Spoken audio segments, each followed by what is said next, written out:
তো দেখো বন্ধুরা, আজকে আমি ডাল বানাচ্ছি, একদম সিম্পল ডাল বানাবো, ঠিক আছে। আর তোমরা দেখো আমার হাতটা কিন্তু একদম দেখতেই পাচ্ছ খুব ব্যথা। এরকম অবস্থায় কিন্তু আমি ডাল বানাচ্ছি, মানে রান্না করছি, যাই হোক। তো ভাবলাম যে তোমাদের সাথে আজকের শুধু ডাল বানানোর রেসিপিটাই শেয়ার করি। তো দেখো আমার ডালটা কিন্তু পুরোটাই গলে গেছে, এবার আমি ডাল সাঁতলাবো। তোরা দেখো ডালের মধ্যে আমি পরিমাণ মতন জল দিয়ে দিচ্ছি।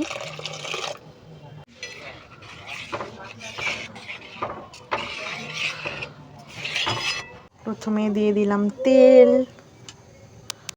তো তেলের মধ্যে প্রথমেই দিয়ে দিচ্ছি গোটা জিরে, তারপর দিয়ে দিচ্ছি শুকনো লঙ্কা। একটু নেড়ে ছেড়ে দেখো আমাদের শুকনো লঙ্কা আর জিরেটা ভালো করে ভাজাও হয়ে গেছে।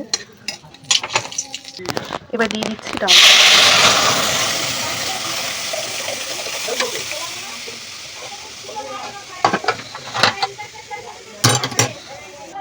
এবার আমরা দিয়ে দেব পরিমাণ মতন হলুদ গুঁড়ো,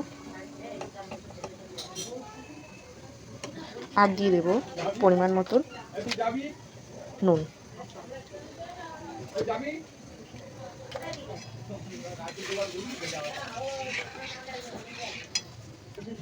আর একটু স্বাদ আনার জন্য দিয়ে দেবো একদম অল্প পরিমাণ চিনি, যেটা টেস্টে ভালো লাগবে।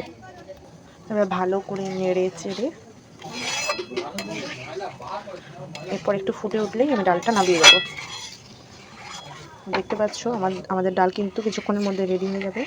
তোমরা কিন্তু যারা আমার এই সিম্পল ডাল রান্নাটা দেখেছো তাদেরকে অসংখ্য ধন্যবাদ, আর ভিডিওটা একটা লাইক অবশ্য করে যেও। Thank you so much.